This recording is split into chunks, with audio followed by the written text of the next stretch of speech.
On September the 18th, 2014, residents of Scotland will vote on the question, should Scotland be an independent country? One of the key areas for debate has been around the oil and gas industry in the UK North Sea and whether that industry would be best served by Scotland or by Westminster. Becky, why has the oil and gas industry been such a focal point for these discussions? The oil and gas industry in the UK is a large part of the economy. It's the biggest industrial investor in the UK, bringing £14 billion pounds in 2013. Employs 450,000 people across the UK. There's a large amount of tax revenue that is generated by the North Sea and by the oil and gas industry generally in the UK. Over the past 5 years, that tax revenue has been around £9.4 billion a year.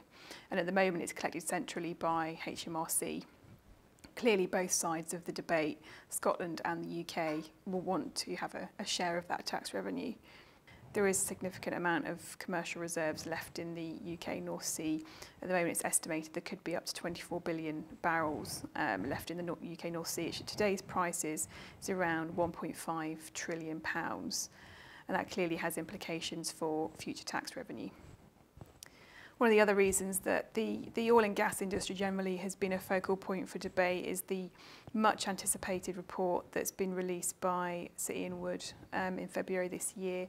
He's made a number of key recommendations, particularly around regulation, that he wants to see implemented in the UK North Sea to make it economical going forwards, which is important for either side of the debate.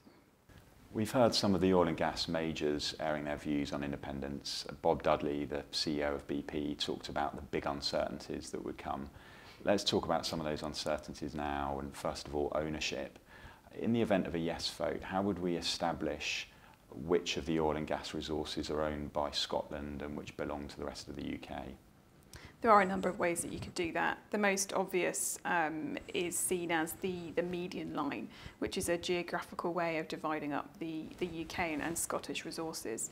That's the current line that's taken to divide the fishing rights between the UK and Scotland and was used in the late 90s for that purpose.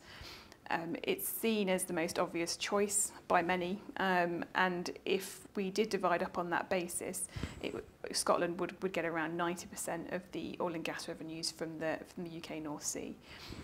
There are other ways you could divide up. You could take a straight line from the Scottish border into the North Sea and divide it that way. On that basis, that's the current way that the Scottish and the English legal system is divided.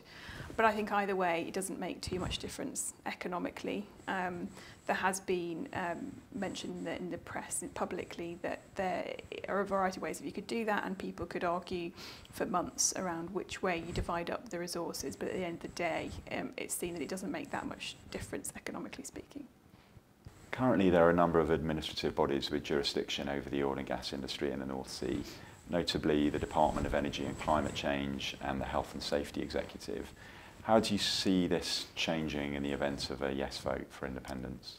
In the event of a yes vote, Scotland would need to establish a new regulator, and it would need to do that relatively quickly. That is not a simple process. It's complex. It would involve a huge transfer of information from DEC to the new regulator, recruitment of staff. It's not straightforward, so there will inevitably be a transition period. And either way, and even in the event of a no vote, there still will probably be a new regulator in the North Sea in the near future, largely due to the recommendations in the Wood report that we mentioned earlier. Both sides of the independence debate have endorsed those recommendations, so it's likely either way we'll see a new regulator in the North Sea very soon, and the UK North Sea oil and gas companies will need to be prepared for that. We know that oil and gas companies place great emphasis on the certainty of the legal and fiscal regime in the jurisdictions where they operate. Clearly that is critical for the commercial viability of what they're doing. Focusing on the legal regime for a moment, do you see any changes coming into the terms of the exploration and production licences in the event of a yes vote?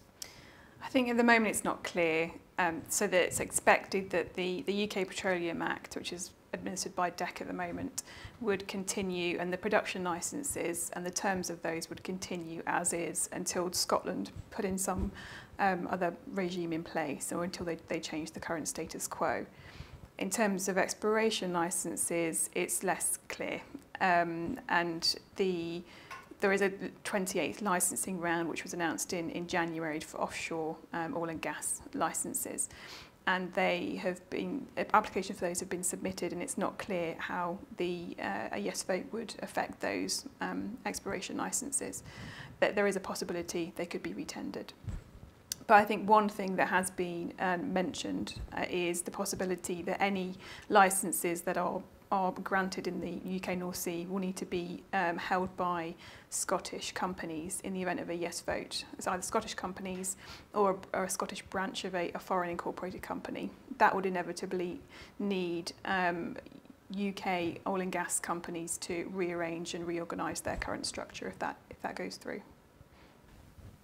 You mentioned at the outset that tax was a critical issue in all of this. So turning to the fiscal regime, what do you think are the key changes around that?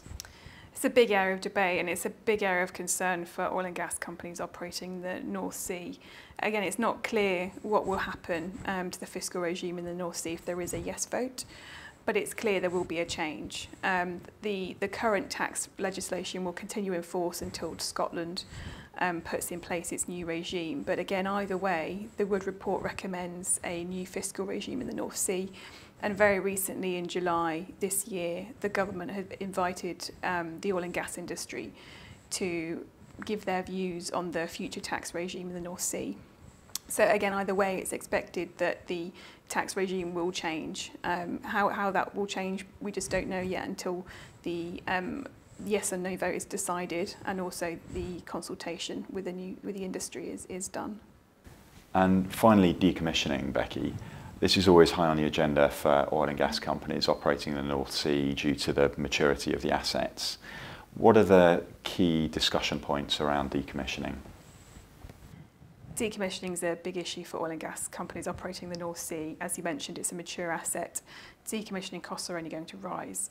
At the moment, the UK offer tax reliefs and other reliefs to compensate for decommissioning costs that oil and gas companies have to bear, and that promotes investment in the region. There's a big question around whether Scotland can actually shoulder those reliefs and take those forwards in the event of a yes vote.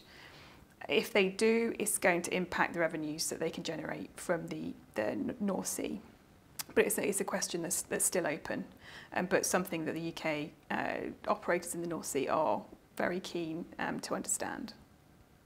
So we've discussed uncertainties around ownership, regulation, the legal and fiscal regime, and decommissioning. What are your final thoughts on the independence debate? I think it's clear there is a lack of certainty around what will happen in the event of a yes vote. In particular, there's uncertainties around taxation and regulation, which companies operating in the North Sea are going to be concerned with. It stops them being able to plan, and it might also hinder future investment into the UK North Sea. But even in the event of a no vote, there will be changes in the way that the UK North Sea is currently regulated and operated, largely as a result of the recommendations in the Wood Report, which both sides of the independence debate have endorsed, but also because of the continued devolution of power to Scotland. So I think either way, yes or no, there is likely to be change in the North Sea in the very near future.